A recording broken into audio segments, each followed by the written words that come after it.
Welcome back to Cinematic. I'm Ryan, and I know it's been a few. Without going into too much detail, I have a lot of irons in the fire, as you might have guessed. And I've recently relaunched the Chasers series as its own channel. So whenever I do those, I do kind of edit them all at once. So the downside to that is that a lot of my capture cards and whatnot fill up with 4K footage. So I actually couldn't fill them up with more footage of these episodes if I wanted to. But cleared enough of those off of the plate. Please go check out that channel, especially if you like comic books or collectible cards from the 1990s. But we're still going to keep it easy breezy this week with the movie Three Ninjas, which was a movie I saw when I was young. And I say that like it was a rare occurrence, because it was. My family was not flush with cash. We didn't go to the movies very often, and this was back when people could afford it.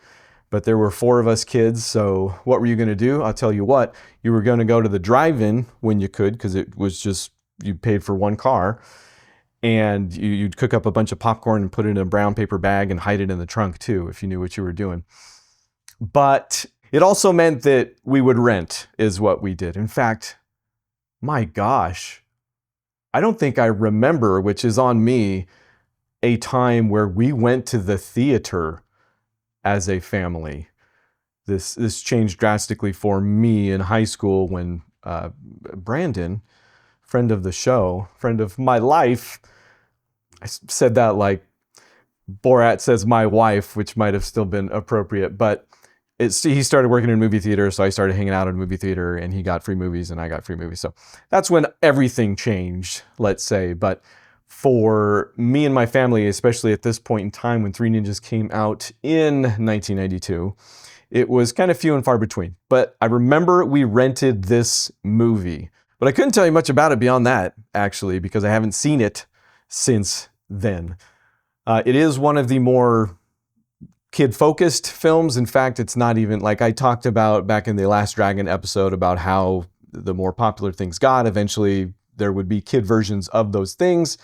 This is still the first time I think that kids have been the actual action stars. And I'm talking about Michael Trainer, who plays Rocky, Max Slade, who plays Colt, and Chad Power, who plays Tum Tum. And I can't really point to anything else that they've been in that you might know them from. You know, I can't be like, they went on to do this and you've seen them a million times since. One of the dudes, and I mean that in the strictest sense, you would probably recognize Patrick Labourito, who has gone on to be in, he just also has a very recognizable face. I don't know what it is. Maybe I myself have also seen him in other things. But even on his known for on IMDb here, you can see Heathers and Jag and wait a second, NCIS. Maybe he was part of the Belisario Boomer Enterprise. Wait, is Castle on here? There it is. One episode of Castle, but either way, you might recognize him. And you definitely know the director, actually, which I forgot, John Turteltaub. He did Cool Runnings right after this, While You Were Sleeping, and quite possibly what he's known best for, certainly in this household, the National Treasure movies. Did that National Treasure TV show ever come out? Should I watch that? Maybe don't tell me. Oh, and since I did vaguely promise to somehow connect all of these movies in some way from here on out, the Professor Toru Tanaka makes an appearance as well in this. We saw him in The Perfect Weapon, but I actually figured out where I know him from, because I hadn't seen The Perfect Weapon until recently. He was the butler in Pee-wee's Big Adventure. Another one of the few movies I actually did see while I was a kid, and I remember it because of, let's say it together, the Large Marge scene. Yes! So Toru Tanaka is in here, and that's actually all I got. I do feel like I recognize the names of the stunt coordinators in Rick Avery and Monty Cox, but actually couldn't tell you why. They weren't running in any Hong Kong action circles or anything like that, but they have been all over. Like, I'd say it's nearly impossible that whoever, have not seen them in something at this point. So credit where credit's due, literally. I think Rick Avery alone has 442 credits to his name. Oh, you know what? Victor Wong is 1,000,000% worth calling out as well. He also was not in any Hong Kong action. He actually was in one Hong Kong film called Cage Man in 1992, so not far off from this one. Not a kung fu film, but you could very easily recognize him from Big Trouble in Little China, Tremors, Joy Luck Club. So he might be lending most of the credibility to this movie, or gravitas, and just seems like a cool guy regardless, or was actually. R.I.P. Interestingly, he stayed up all night on 9/11 with his wife trying to verify that their kids were okay. They were, but I guess she went to bed after that and he stayed up to follow everything. And when she woke up, he had died of a heart attack at some point during the night. So it's kind of crazy. And he is a big presence in the movie, which I guess I could talk about at some point. He is the grandpa that is training the kids in ninjutsu while his workaholic FBI dad is away on a sting trying to arrest our kind of Terry Silver stand-in, you could say. A bad guy by the name of Snyder, who's pretty well played actually by Rand Kingsley, who, if I had to guess, is probably the only guy on the cast with some legitimate martial arts training. And I would have to guess because there's not a lot. Okay, there's nothing. I couldn't find anything else about him anywhere. So good job, Rand Kingsley.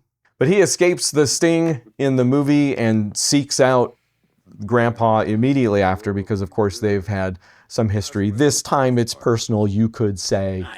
And I believe the idea was that the Grandpa would either train them or his goons or, again, take over the world by way of dojos. It's a Cobra Kai of sorts, but it's further complicated by the fact that he wants to motivate the grandpa by kidnapping the kids, but since the feds are keeping an eye on him, he hires 3 surfer dudes, like full-on Narbros. Is that sufficiently descriptive? I'm sure it is with some of the footage I'm putting in, but in fact, that's where Patrick Lebiorto figures into the movie. So they're hired to kidnap the kids and hijinks ensue, right? Fender bender. Is it a knockdown, drag-out thrill ride of a movie? No. Am I going to do that thing where I'm like, listen, the movie knows exactly what it is and is perfectly enjoyable on its own terms, and I'm probably giving it a pass because it reminds me of my childhood and the very essence of the era wherein I grew up? No. There's an entire scene where Tum Tum just plays Super Mario Bros. 3, and it made me really want to play Super Mario Bros. 3. They even live in a half-built track home development, just like I lived in a half-built track home development. And part of the reason it took me a while to put this episode together is because I really wanted to go down to that development and take some footage and then show you them side by side. But trust me, it is darn near indistinguishable from where I lived, which kind of makes it surprising I didn't remember more about this movie. But I didn't have, I'll tell you what, a GT Interceptor like Rocky did. I always wanted a mongoose with some sweet mags. I'm not going to lie, but I think that was a bit beyond my reach as well. I did get a really cool blue, like electric blue bike. I can't remember the brand though, but it had some sweet white mags, and I had that bike for a full week, I think, before it got stolen. Much like Rocky's girl, Emily, gets her bike stolen. It actually wasn't anything like that. I have no idea who stole my bike, but some bullies steal Emily's bike. So the 3 ninjas eventually challenge them to a basketball game wherein those bullies get their comeuppance. I will say the movie is pretty good at setups and payoffs. You know, like you see those jerk kids do their jerk stuff and you really want to see them get more beat up than they do, quite possibly, in the movie. But like I said, the movie's pretty good at setting those things up, and when the payoff happens, it's pretty satisfying, if not just fun to watch. Same goes for when the goons finally do break into the house and try and kidnap the kids, and it gets a little Home Alone-y, although nowhere near as good. And eventually Toru Tanaka shows up to actually finish the job. So it's up to Grandpa to save the day because they have that conversation with the dad / FBI, and they both decide 100% that Ninja Grandpa is the way to go. And they weren't wrong. You know, the bulk of the choreo is in the last 30 minutes of this movie, like any good Kung Fu movie. I'm not saying this is a good Kung Fu movie, but it plays that choreo for laughs, and the laughs are good. So one of the running gags that did work, as far as I was concerned, was this kind of wind-up punch that they did more than once. You know, it's again, shades of Three Stooges, much like all of the Kung Fu comedies have been that we've talked about to some extent. It's fun watching the kids clean up the place when all is said and done. So put your kid glasses on, go have some fun with Three Ninjas. I'm probably not the first one to tell you that. I'm not the first one to say such a thing. The movies did well. I'm gonna call it at this one, but there's 3 more of these out there, so something was happening at the very least. And if you can find a way to see it, I don't think you're gonna be disappointed.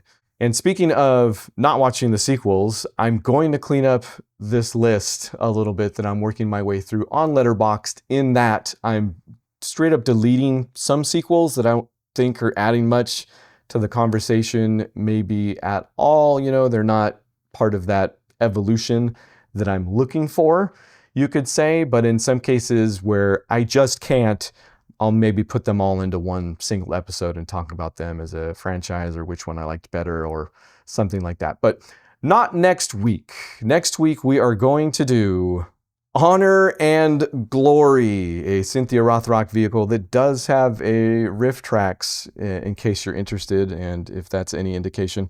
It's the first in what I'm going to call the Ampersand series of movies that she did, strangely enough. And if that doesn't work out, we'll watch a better, I haven't seen either of them, but I'm going to say better movie in the Legend of Fong Sayuk, which I've been looking forward to for a good long time. We've already done a Fong Sayuk movie in, was it Disciples of the 36th? That'll have to be something I go back and look up. So that will be next week. Thank you so much if you've listened or viewed this in any way. First and foremost, you guys are the best, and I do appreciate you.